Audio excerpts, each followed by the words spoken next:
Hello, and welcome back to TGTV, and more specifically, ladies and gentlemen, welcome back to my hotel room, actually in Monaco. I bring this video to you from Monaco with my SLS and with Squarespace. Squarespace is your perfect place to build a beautiful online presence and run your business. Now, of course, by now, if you're building a website, be it for business or passion project, Squarespace should be your go-to to do just that. With minimal hassle, with maximum results. They've got loads of tools in there, including SEO optimization, mobile optimization, email campaigns, a whole host of beautiful templates, subscription models, and even a time release feature, meaning you can backlog content and it'll time release it out when you've got less time, meaning your blog or your site gets fresh content on there even without you having to do anything. Use my code on the screen. That's the most important bit. You'll save money when getting your first website with Squarespace. So make sure you save that bookmark. When the time comes, whether it's now or down the line, save it, you'll save some money, and let me know, as always, what you create. Now, let's jump over and get going with my SLS.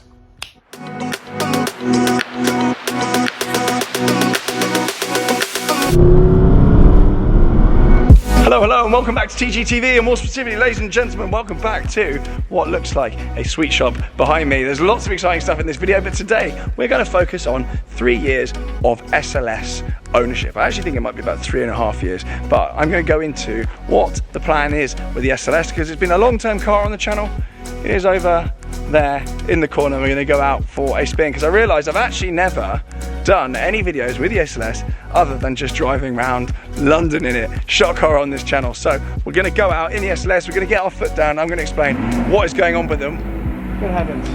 What is going on with them and why they have suddenly leapt over £200,000, how much I've spent on it since I've owned it, and what I think the market is going to do on those and some other comparables. So let's go. I've returned in briefly then, because there is moving and shaking going on here. Just wanted to show you around Octane very quickly. There's Channel-Shadali, which is a right-hand drive, it's just sold. But they've got a manual Murcielago in. This is not the 640, it is the previous variant.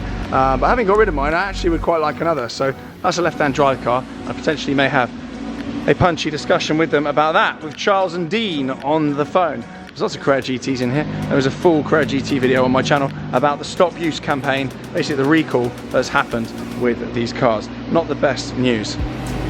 Speaking of news, and whether it's good or bad, these are actually really good news. The 991.2 GT3 Touring is unbelievable news these days. There's only about 45 of them produced, and ones with good spec are very hard to come by. So these are actually now more expensive than the 992 variant like mine.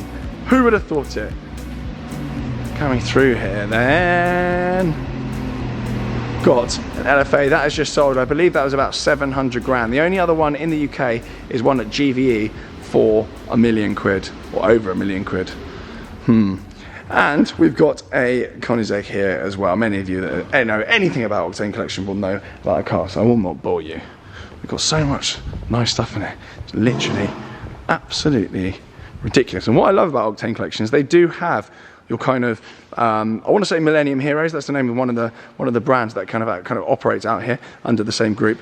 But they do have lots of hero cars. I mean, this is a dream, an absolute dream. It's 911 GT. So good. Look at that. And for those on a more sensible budget, you've got a Carrera S there with aero kit. I'd love a 993, absolutely would. And that's with Fast Classics manual gearbox, of course. Standard 964 there, and a 3-litre SL. Well, they actually got two of them here, and that one has just sold, I believe, for around £300,000. That is mental. But what we're going to do, got Fraser here. Hello, mate. Hello. How you doing? I'm good. Just interrupting you at work. Sorry about that. They don't actually let me in. I just run in with my camera and then run out. They banned me quite some time ago. So let's go out of my SLS then, back to where I said I was going to jump in it and I didn't. Let's fire up and go for a little spin. But realistically, I have had to spend some money on this car, but we'll get into that when we go for a drive, and we'll open her up a little bit, because I say there's been a shortage of that on the channel. Who doesn't like a big fat AMG?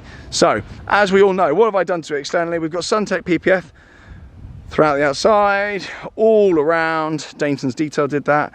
And then we've got, actually, Bridgestone tyres on there as well, and that's their Potenza Sport. So we've got brand new Bridgestone tyres, pretty much still brand new on the car because I've not driven it much since. But it's a relatively basically spec'd car. I didn't get a car that's got mental options on it. In fact, Octane just sold an SLS very recently. And they said they could have sold it about 10 times over. It was, I believe, a silver or grey car with ceramics and red leather. This has got the steel brakes, as you can see. The ceramics are gold. Let's open her up. On the wrist today, second time I've worn this in a video recently. Vacheron Constantin 2300V. Now discontinued on a limited edition. Strap is a 37mm worth. Inside then, you'd be hard pressed to find any options. I've got my Uniqlo jacket draped over there. That's not an advert. I wish it was. Uniqlo, holler at your boy. Inside here, there's not really anything that I've done to it. It doesn't have the big hi-fi, doesn't really have any options, and actually it's got the aluminium kind of steel in the middle there, which is all kind of metal instead of the carbon fibre you can get. I actually prefer the metal in the middle. That was a non-negotiable for me. I didn't want the carbon fibre.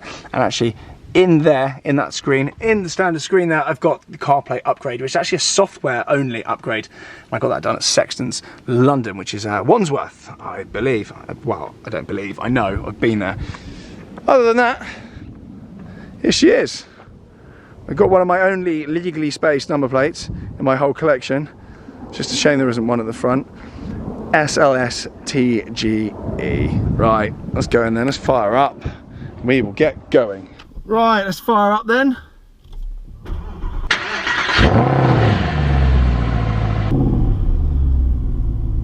It's a little bit warm, so we didn't quite get the cold start that I was after there, but still a reassuring whir and a thud.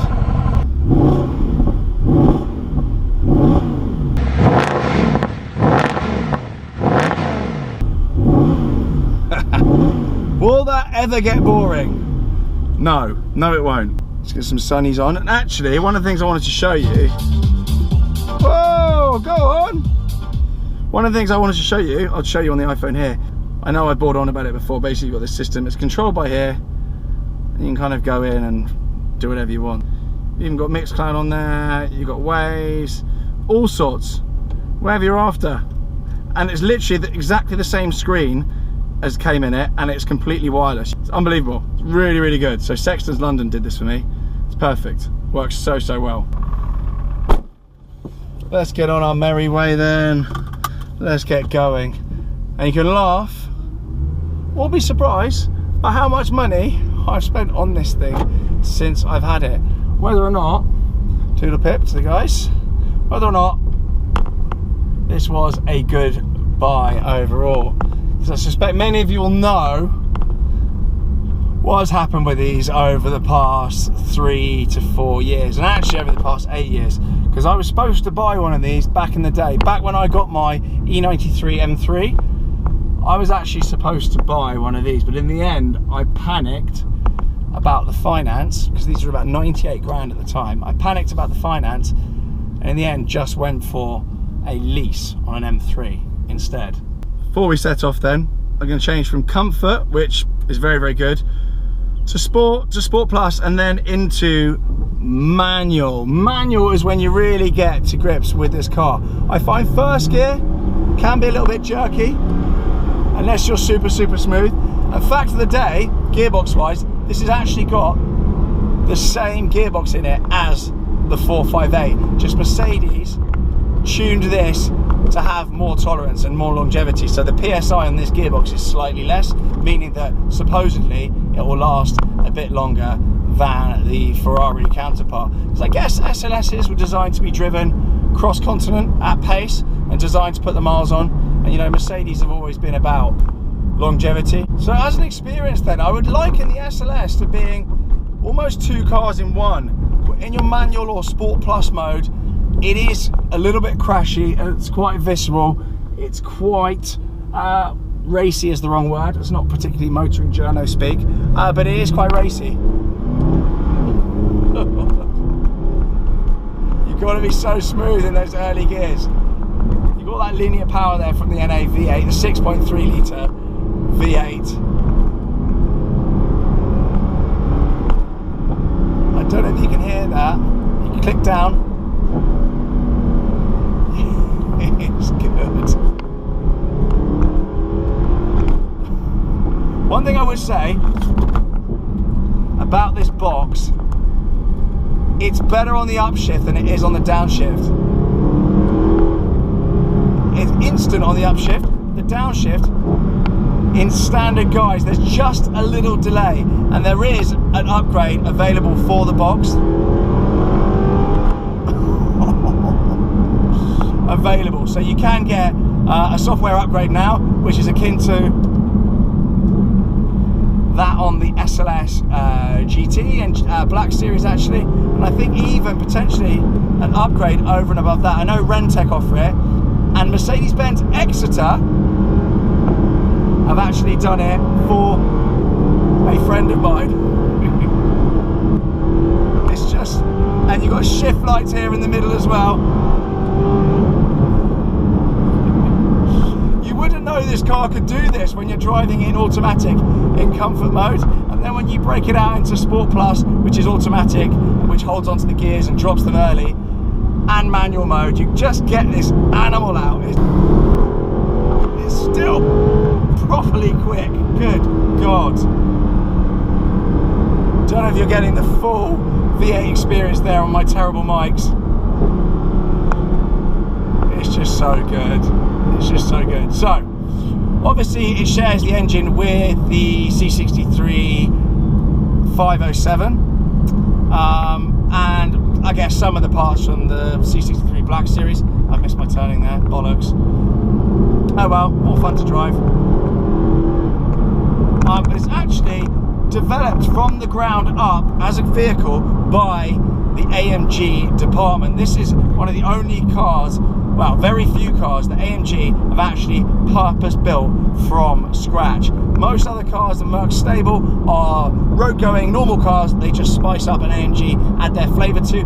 This was developed from the ground up, and SLS actually stands for the German equivalent of super light sport. And I'm not going to insult the Germans by trying to pronounce their language. But it's got a carbon prop shaft, and of course that massive socking big V8 from the C63. It is of course rear-wheel drive. And when it was launched, it had that iconic advert with Michael Schumacher, I believe, driving on the roof of a tunnel.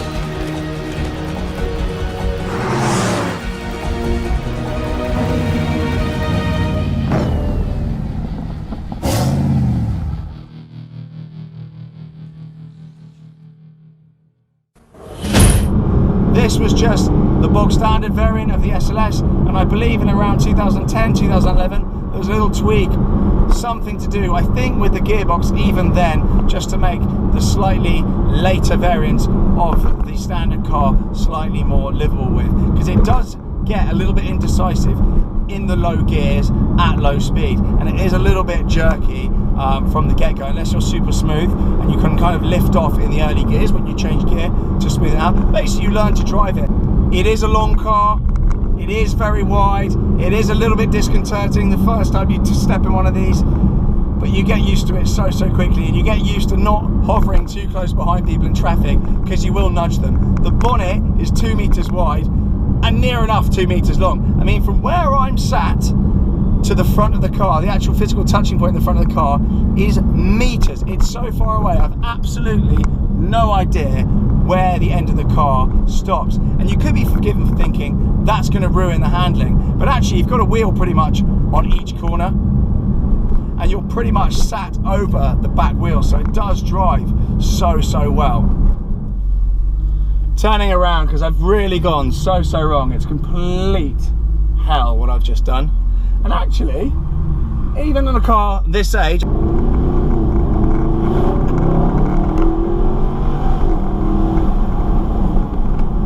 you've even got a reverse camera. I mean, it looks like a Nokia 7210, but you do have a reverse camera. Where am I going? If you're in Surrey today, I can only apologise. Sounds good. I know a lot of people opt for an aftermarket exhaust on these. You can get a Krapovich or Akrapovich or however you pronounce it. But for me, the OEM sounds enough. It doesn't go overboard with the crackles on the overrun. It's just that kind of, it just sounds good. You get that whining. It's unbelievable. Obviously boring things like it's terrible on fuel. And other running costs, actually not too bad. So servicing then, you get A services and B services. I think they alternate year to year. I've had it serviced annually at the abysmal Mercedes-Benz Chelsea, which have actually now just gone out of business. They've literally just closed as of last week. I got an email saying they're shut. So servicing hasn't been too bad. I've never been presented with a bill for more than £1,000 on this car. It's usually between 450 and about 600 quid for the servicing on this car. I haven't had any punchy bits go wrong yet. I've had, what have I had? I've regassed the aircon. One of the door struts needs doing, which can wait. It still holds itself up just about, but they go wrong, you know, fairly regularly, sort of every 5 years, so you need to replace them. But I think they're only a couple hundred quid each. It's not the end of the world. When big bits do go wrong, they do get expensive. A friend of mine's engine did give up the ghost. I think maybe due to poor servicing or just bad luck, or not through his fault. He bought the car and then it went wrong straight away. But I think that was about a 25 grand bill to rebuild the engine. Interestingly enough, I've seen full engines brand new for sale for these for less than 15 grand. So it's not the end of the world. It's not time to sell your house, but it's definitely not ideal. You would want some sort of warranty if you could. Merc will only warranty these cars up to 10 years old, and then their 11th year, you're on your own. So then I suggest you get an aftermarket warranty, like warranty wise or something like that. But actually, I'm running this without warranty at the moment. I'm not, touch wood, hugely worried about it. As I say, they are pretty bulletproof. Usually, you know, things like power steering pump, stuff like that, they are pricey on cars like this, but it's like running it's like running a C63. Merc have got the parts for these. There's nothing specialist on back order or anything crazy. It's one of the joys of having a car from a brand like Mercedes-Benz. They're on job with it, parts department, and they want to keep these things on the road. They want to look after these, so I'm really not scared about this at all. There's so many specialists now working on Mercedes old that they're relatively accessible. All the software and everything like that, everyone's got access to it, so it really isn't too much of a stress. He says, hoping the engine doesn't go bang, because I don't have 25 grand to fix it. So over the years then, other than an annual service, I had to replace one of the grills at the front because it fell off. Put some new tyres in it, I put PPF on it. Nothing really, and an aircon regas. Nothing really has gone wrong with it. It's been absolutely perfect. It's been really, really good news. I've sat it there on its C-Tech charger, ready for use. It started first time every time. And yeah, nothing really to say about it other than this is one of the cars I'm going to hold on to. I really like it. At some point I might liquidate a few of them and reassess what I really want garage-wise, because I've just accrued cars I know tomorrow. But this won't face the chop. This definitely won't face the chop. It's in the, I would say, in the keep net along with my 997.2 GT3 RS. Resisting the urge to be a complete Burke. National speed limit, here we go. On your narrow lanes, it is a little bit boaty. It is quite wide. You don't really want to be going flat around blind turns on it. It's a little bit scary. But if you haven't experienced one of these before and you're on the fence whether or not to buy an SLS, I really think you should. Because back when I got into this car, they were sort of 125, 130, 140. And they're now comfortably over 200 grand. Octane sold theirs for 200. And they had offer after offer after offer on it. They sold it too cheap in my opinion. and even they would agree with that as well. There's a few up for sale now, well into the 200s now, 215, 225, and I do see them nudging to around 230, 240 before they stabilize. Don't forget, the most expensive car in the world right now is a Gullwing Mercedes in silver. I'm not suggesting for a second that this is the 300 SLR or anything vaguely similar to 300 SLR that sold for 166 odd million pounds, but it is the obvious grandchild of that car, and there is so much heritage and lineage with this car. They're not making anything like it anymore. They're doing the AMG GTs with turbos, and they're going to progressively ruin that car even further as time goes on. So SLS, it's the one to have. If you can stretch your Black Series, by all means do that. And if you're really silly or you've got really big balls, respray it and put a new hi-fi in it. But that's for people with more money than the moon, I think, doing that. For now then, thank you very much for watching this fairly spirited drive in my SLS. I will catch you all very, very soon. Bye!